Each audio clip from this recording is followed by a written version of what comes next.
राजीव शर्मा और बुलेटिन की शुरुआत में इस वक्त की बड़ी खबर से बात कर लेते हैं। एलएसी झड़प को लेकर बड़ी खबर सामने आ रही है। एलएसी झड़प में भारत के करीब 20 जवान शहीद हो गए हैं, सूत्रों के मुताबिक खबर सामने आ रही है। एलएसी झड़प को लेकर इस वक्त की बड़ी खबर है।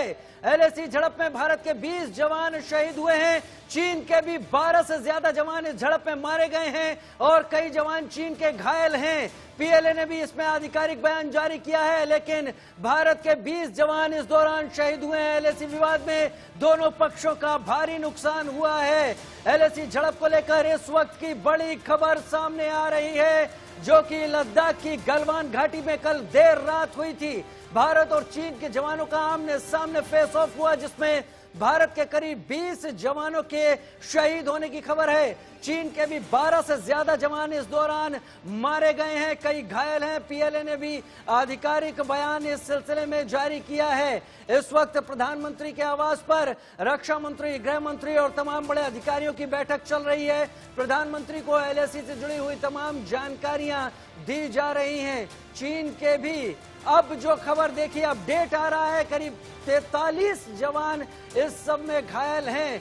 बड़ी झड़प हुई है भारत और चीन के बीच, इसमें 43 जवानों के मारे जाने की खबर है चीन के। यानी ये कोई छोटी मोटी घटना नहीं हुई है, कल देर रात एक बड़ी घटना में तब्दील हुई है और इसको लेकर एक बड़ा तनाव है दोनों देशों के बीच। प्रधानमंत्री को इस सिलसिले में तमाम जानकारियां दी जा रही हैं। पिछले कुछ दिनों से लद्दाख की गलवान घाटी और आसपास चीन ने अपने तमाम कैंप बनाने की शुरुआत की थी, जिसके बाद भारत की भी सेनाएं सामने आ गई थी। हालांकि कमांडर स्तर की बातचीत के बाद, बड़े अधिकारियों की बातचीत के बाद धीरे धीरे दोनों ही देशों की सेनाएं पीछे हटने लगी थी।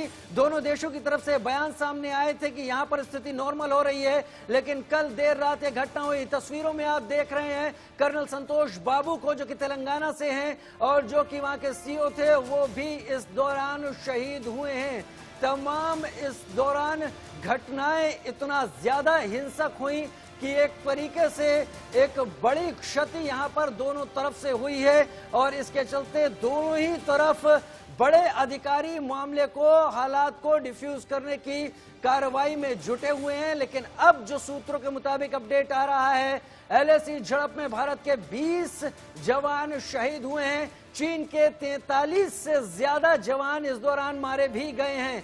बड़ी खबर इस वक्त की 10 बजे के बुलेटिन की शुरुआत एक ऐसी खबर के साथ जो भारत की उत्तरी सीमा से जुड़ी हुई है, उस सीमा से जहां पर चीन हमेशा किसी न किसी तरह से हालात खराब करने की कोशिश करता रहा है। चीन भारत के बॉर्डर्स पर लगातार अपनी सेना, अपनी फौज की जो पोजीशन है और जो ताकत है वो बढ़ाने की कोशिश में है। इसको देखते हुए लद्दाख के गलवान इलाके में यहां पर भारत की भी सेनाएं मौजूद थी।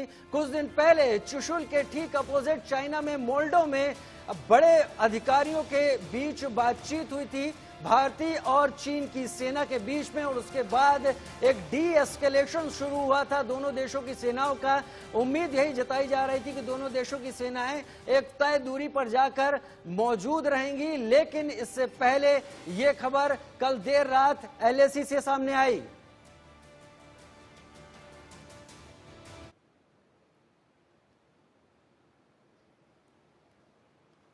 और चीन ने आज सबसे बड़ी गुस्ताखी कर दी, जो 45 साल में नहीं हुआ, वो एलएसी पर हो गया। चीन और भारत के जवानों में खूनी भिड़ंत हुई। आज ये शो देखना बहुत जरूरी है, क्योंकि इसमें ड्रैगन की एक हथेली और 5 उंगलियों को कब्जाने का प्लान हम आपको दिखाएंगे। लेकिन पहले देखिए आधी रात में गलवान की घाटी में आखिर हुआ क्या।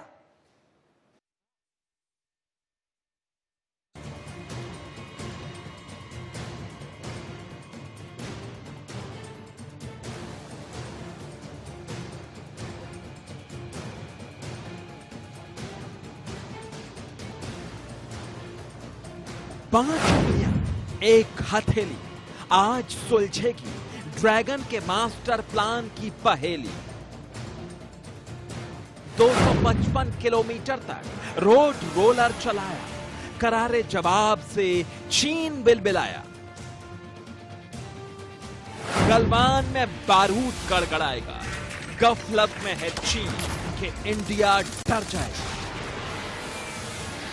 चीन का सबसे बड़ा धोखा, 45 साल में बॉर्डर पर ऐसा नहीं देखा। एलएसी पर क्यों बहे खून, अब खून के आंसू रोएगा चीन। लद्दाख में चीन के चालबाज और हिंदुस्तान के जाबाजों के बीच काफी दिन से टेंशन चल रही थी। इस टेंशन ने भारत और चीन को ही नहीं, अमेरिका तक को परेशान कर दिया था। लेकिन इस टेंशन को बातचीत के जरिए खत्म करने की पूरी कोशिश भी हो रही थी, लेकिन आधी रात में चीन ने अपना असली रंग दिखा दिया। देर रात भारतीय जवानों का चीन के साथ डी एस्केलेशन हुआ। डी एस्केलेशन यानी तनाव कम करने की कोशिश, लेकिन चीन ने वही किया जिसके लिए वो जाना जाता है। हिंदी चीनी भाई भाई कहते कहते चीन ने सीने पर छुरा भोंक दिया।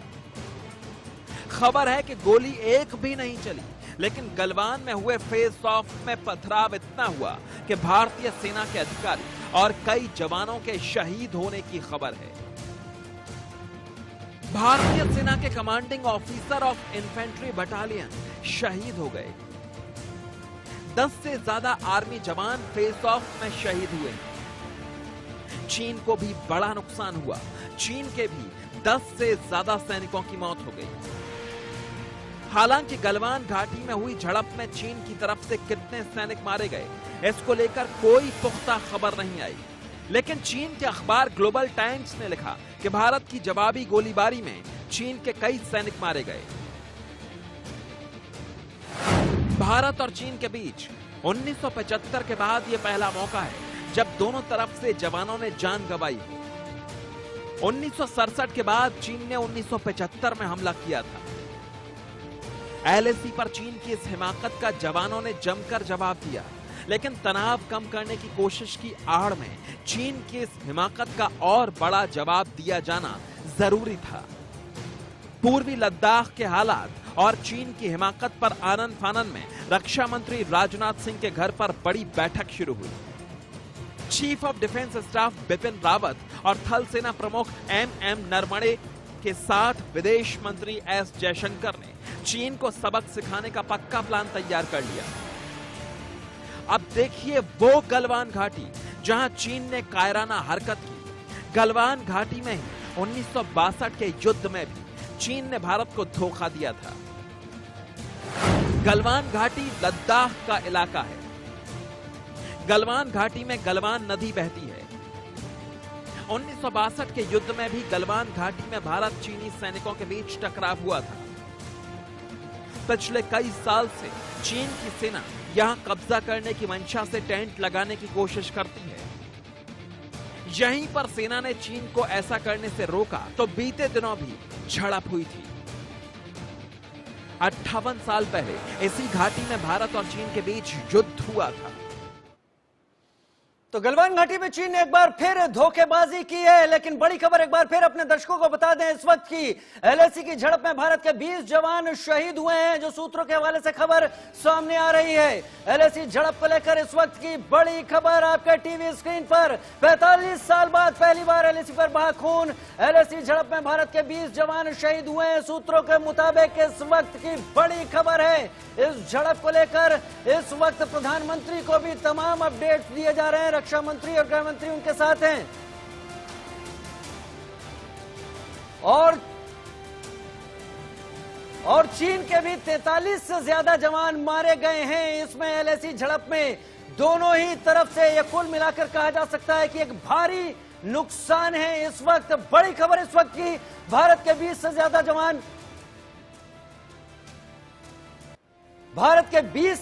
जवान शहीद हुए हैं। आशीष सिंह हमारे साथ स्ट्रेटेजिक अफेयर्स एडिटर इस वक्त जुड़ गए हैं। हमारे साथ जुड़ेंगे कर्नल दिनेश नैन, रिटायर्ड कर्नल दिनेश नैन और रिटायर्ड कर्नल शिवदान सिंह जी भी। आशीष, आपके पास सबसे पहले आता हूं। शायद इस वक्त की यह सबसे बड़ी खबर है जो 45 साल में नहीं हुआ, गलवान घाटी में इस वक्त भारत चीन के बीच हो गया। आपसे ताजा अपडेट इस वक्त की क्या है?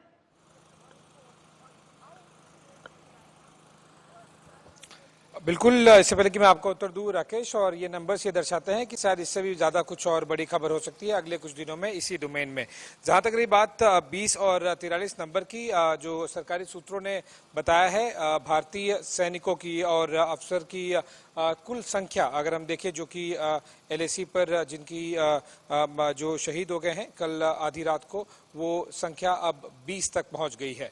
जैसा कि हमने दर्शकों को शाम के 5 बजे के आसपास बताया था कि 11 शव तब तक बरामद कर लिए गए थे 5 बजे तक। उसके साथ ही साथ कुछ और जो सैनिक और अफसर थे वो मिसिंग थे। इसका मतलब है कि या तो वो चाइनीज कैप्टिविटी में थे या फिर उनके शव नहीं मिल पाए थे, लेकिन वो वापस बेस पर नहीं आए थे शाम के 5 बजे तक कम से कम, और यही अब नंबर जुड़ते हुए 20 तक पहुंच गया है।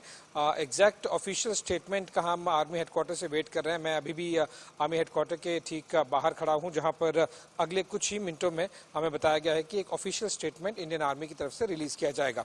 साथ ही साथ जो 43 नंबर वापस से सरकारी सूत्रों से मिल रहे हैं वो ये है कि चीन के, अगर आप फेटल और इंजर्ड टोटल अगर कैजुअलिटी देखें कि जितने चीनी सैनिक मारे गए और कितने सीरियसली इंजर्ड हुए, ये कुल आंकड़ा है लगभग 43। उसमें से जैसा कि हमने शाम को दर्शकों को बताया था कि कम से कम 1 दर्जन चीनी सैनिक, जिसमें 3 अफसर भी शामिल हैं, ये तो हमें कंफर्मेशन मिल चुकी थी। इसके अलावा अगर जितने बचे हुए नंबर हैं तो आप उसे सीरियसली इंजर्ड में काउंट कीजिए, लेकिन इसका साफ साफ यही इंडिकेशन है कि इंडियन आर्मी के जो सोल्जर्स और ऑफिसर जितने मारे, चीनी सेना को भी लगभग उतना ही नुकसान पहुंचाया गया है। एग्जैक्ट में नंबर्स में नहीं जाना चाहूँगा क्योंकि कितने मतलब जब कोई इस तरह से ब्लडी फाइट हो रही हो और दोनों तरफ से इतने लंबे समय तक बिना गोली चलाए इस तरह की फाइट हो रही हो आधी रात को कि दर्जनों से ज़्यादा सैनिक दोनों तरफ से मारे जाएं, ऐसे में वो कंपटीशन कम मैटर करता है। ये क्या मैटर करता है, जो जिस तरह की जो पोस्ट है, ज़मीन है, वहाँ पर उसे अपना दबदबा बनाए रखने के लिए। तो 43 टोटल नंबर हैं चीनी सैनिकों के, जिसमें उनके जो मारे गए सैनिक हैं और साथ ही साथ जो सीरियसली इंजर्ड हैं। और ये जो जानकारी मिली है ये इंटेलिजेंस के इंटरसेप्शन से मिली है, मतलब जो चाइनीज़ वहाँ पर लोकल अपने मिलिट्री पर बात कर रहे थे उसके इंटरसेप्शन के बाद ये खबर मिल पाई है। दोनों तरफ ये नंबर थोड़े और बढ़ सकते हैं, वो इसलिए क्योंकि दोनों तरफ जो सीरियसली इंजर्ड हैं, बहुत गंभीर रूप से घायल हैं, उनकी संख्या तादाद काफी ज्यादा है। और इसके मद्देनजर क्योंकि जब आप काफी गंभीर रूप से घायल होते हैं तो कुछ और मौतें, जिस तरह से आर्मी हेडक्वार्टर में बताया कि आगे आने वाले दिनों में हो सकती है। जी राकेश। आशीष के यहाँ पर यह बात मानी जाए कि जब ये झड़प हुई है तो ये हथियारों के साथ हुई है और ये सारी झड़प के दौरान हथियारों का खुलकर इस्तेमाल हुआ है। अगर नहीं होता तो शायद इतना नंबर नहीं होता। इस बारे में क्या कोई क्लैरिटी है?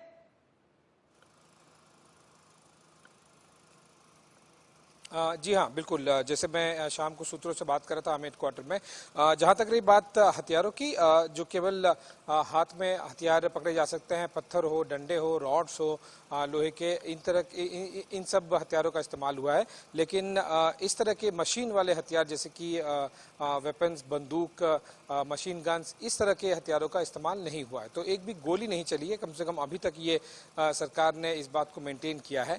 और दूसरी बात जो आपने कही कि इतना नंबर ज़्यादा इसलिए भी हुआ है क्योंकि गैल्विन वैली ऐसी एक जगह है जहाँ झड़प हो रही थी, ठीक बगल में काफ़ी गहरी खाई और नदी है। तो वहाँ उस वजह से भी दोनों तरफ के सैनिक उस नदी में गिर गए, और क्योंकि गहरी खाई है तो बच पाना काफ़ी मुश्किल हो जाता है। इसीलिए ऐसा लग रहा है कि नंबर काफ़ी ज़्यादा बढ़ गया है। वो केवल भारत की तरफ ही नहीं, चीन की तरफ भी। चीन के अगर 43 सैनिक गंभीर रूप से घायल और मारे गए हैं तो भारत के जो सैनिक और अफसर शहीद हुए हैं इंडियन आर्मी के, वो केवल अभी फिलहाल 20 के आसपास बताए जा रहे हैं। लेकिन ऑफिशियल स्टेटमेंट इसी नंबर के आसपास में अभी कुछ ही मिनटों में आने वाले हैं। ये जैसे मैंने बताया कि गैल्विन वैली ऐसी एक जगह है जो ज्योग्राफी है, जहाँ पर स्कफल हुआ, जहाँ पर मुठभेड़ हुई कल आधी रात को, क्योंकि सनसेट के बाद का माहौल था। ऐसे में अगर कोई खाई में या नदी में गिर जाए तो वैसे ही बचना और बचाना दोनों मुश्किल हो जाता है। इसी वजह से जो हमें अंदाजा लग पा रहा है कि नंबर काफी ज्यादा बढ़े हुए हैं दोनों तरफ से। आशीष, कर्नल दिनेश नैन भी मेरे साथ जुड़े हुए हैं, कर्नल शिवदान सिंह भी जुड़े हुए हैं। अगर उनसे पहले कि मैं उनके पास जाऊं, एक छोटा सा आपसे यहां पर जवाब लेना चाहूंगा। अभी इस वक्त क्या स्थिति है? क्या तनाव गलवान वैली में उतना ही हाई है या उसको ईज करने की कोशिशें शुरू हैं और ईज हो गया है? कोशिशें शुरू है लेकिन तनाव कम नहीं हुआ है और वो तनाव अब अलग अलग डोमेन्स में भी बढ़ता जा रहा है। पॉलिटिकल, डिप्लोमेटिक, मिलिट्री, तीनों डोमेन्स में हम देख रहे हैं काफी ज्यादा तनाव बढ़ गया है पिछले 24 घंटे में भारत और चीन के बीच में। चलिए हम इंतजार करेंगे आशीष की एक ऑफिशियल स्टेटमेंट आए। आप हमारे साथ बने रहें। कर्नल दिनेश नैन के पास जाना चाहूंगा। कर्नल दिनेश नैन, यहां पर हालात इतने ज्यादा बेकाबू हो जाएंगे, शायद 45 साल बाद गलवान वैली इतना ज्यादा खून से लाल हुई है और हालात जैसा आशीष बता रहे थे कि बुलेट एक भी नहीं चली है, लेकिन नंबर बहुत हाई चला गया है। गलवान वैली में इस वक्त हालात क्या माना जाए फ्लैश पॉइंट पर हैं, आग लगने की बस देर बाकी है?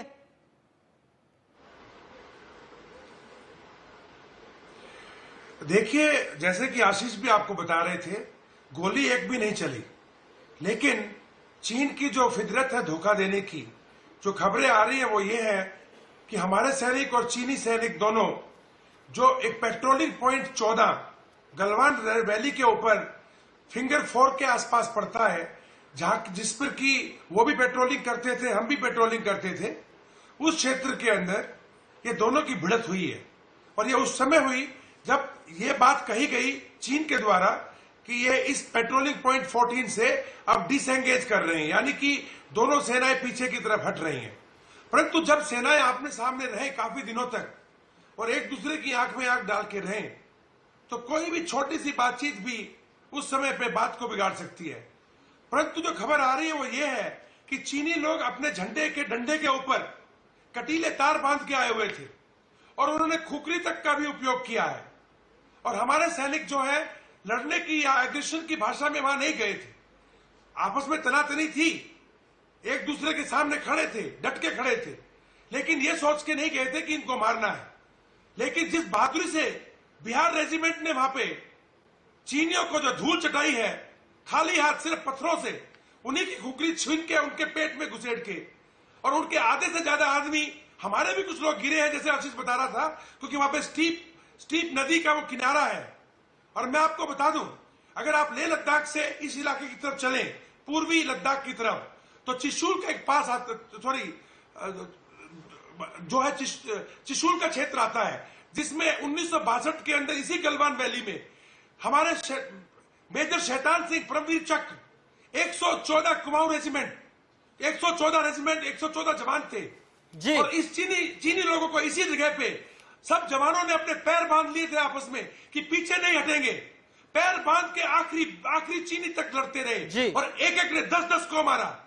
तो चीन को यह समझ में अब इस बार आ जाएगा कि हिंदुस्तान जो सेनाएं हैं वो पीछे नहीं हटेगी। हिंदुस्तान की सेनाएं पीछे नहीं हटेंगी, एकदम बेहतर आप कह रहे हैं, क्योंकि अगर आमना सामना हो जाए तो उस वक्त फौजी का काम अपनी पोस्ट पर बने रहना होता है। कर्नल शिवदान सिंह हमारे साथ इस वक्त जुड़े हुए हैं। कर्नल शिवदान, जैसा आशीष बता रहे थे, दिनेश नैन साहब भी बता रहे थे, अगर वहां पर डी एस्केलेशन या डिसएंगेज होना शुरू हो गया था तो फिर हालात इतने ज्यादा इस स्थिति में कैसे पहुंचे और अब आप आगे का मंजर क्या देखते हैं? क्योंकि तनाव काफी ऊंचा है, काफी हाई है, दोनों तरफ से कैजुअलिटीज हैं और शायद दोनों तरफ से ही अब शांति उस जगह पर उस स्थिति में नहीं होगी ये कि उसकी बात की जा सके। अभी हालात क्या हो सकते हैं और भविष्य कैसा दिखता है भारत चीन के बीच बॉर्डर पर संबंधों को लेकर?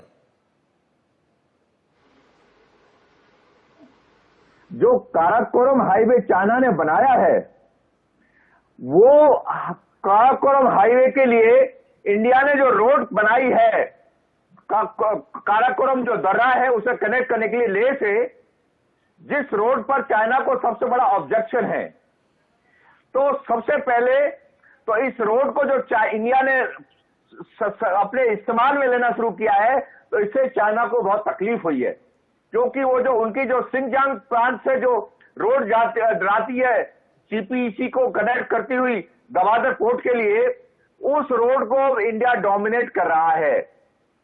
तो इसलिए चाइना को बहुत तकलीफ हो रही थी इसके अलावा पिछले 3-4 रोज में जो नेपाल में जो हालात हुए हैं, जो वहां पर नेपाल की असेंबली ने जो नया नक्शा पास किया है, उसके साथ नेपाल के साथ में चाइना अपना दिखाना चाह रहा है कि मैं इंडिया पर दबाव डाल रहा हूं और इंडिया को मैं अपने कब्जे में रखूंगा। आपका जो नक्शा पास हुआ है, जो इंडिया ने ऑब्जेक्शन दिए हैं, आप उनकी परवाह मत करिए। तो इसलिए पिछले 3-4 रोज से चाइना ने यहां पर, हालांकि ये डिसाइड हो गया था डी एस्केलेशन होगा, चाइनीज अपनी उसको खाली करके जाएंगे और इंडिया की टेरिटरी इंडिया के पास रहेगी। मगर चाइनीज अनप्रेडिक्टेबल हैं, उन्होंने एक्टिंग ऐसे की कि वो वहां से विड्रॉ कर रहे हैं, उन्होंने एक्टिंग भी की, मगर खबरें आ रही हैं कि वो पत्थर भरे हुए ट्रक लाए थे। उन्होंने जैसा यानी चीन अपनी चाल पर बाकायदा चल रहा था, धोखा देने की चाल पर। आप दोनों हमारे साथ बने रहे सर, आप दोनों हमारे साथ बने रहे, आपके पास आएंगे। लेकिन इस वक्त प्रधानमंत्री मोदी के घर चल रही बैठक खत्म हो गई है। प्रधानमंत्री मोदी को गृह मंत्री अमित शाह और रक्षा मंत्री राजनाथ सिंह ने तमाम अपडेट्स दिए हैं एलएसी पर। इन तमाम हालात के चलते विदेश मंत्री एस जयशंकर भी इस बैठक में शामिल थे। प्रधानमंत्री को एलएसी के हालात की जानकारी दी गई है। जो कुछ भी हालात वहां पर कल रात से लेकर अब तक बने हुए हैं, जो कुछ भी कैजुअलिटीज दोनों साइड्स को हुई हैं और उसके बाद तनाव की जो स्थिति है, उसको लेकर प्रधानमंत्री को तमाम अपडेट दिए गए हैं। एलएसी पर बढ़ते तनाव को लेकर यह बैठक प्रधानमंत्री के आवास पर लगातार जारी थी और वहां से गृह मंत्री अमित शाह और रक्षा मंत्री राजनाथ सिंह, साथ ही विदेश मंत्री एस जयशंकर ने तमाम अपडेट्स दिए और उसके बाद वो निकल गए। ये बैठक पूरी हो गई। हम अपने मेहमानों के पास जाएंगे, लेकिन छोटे से ब्रेक का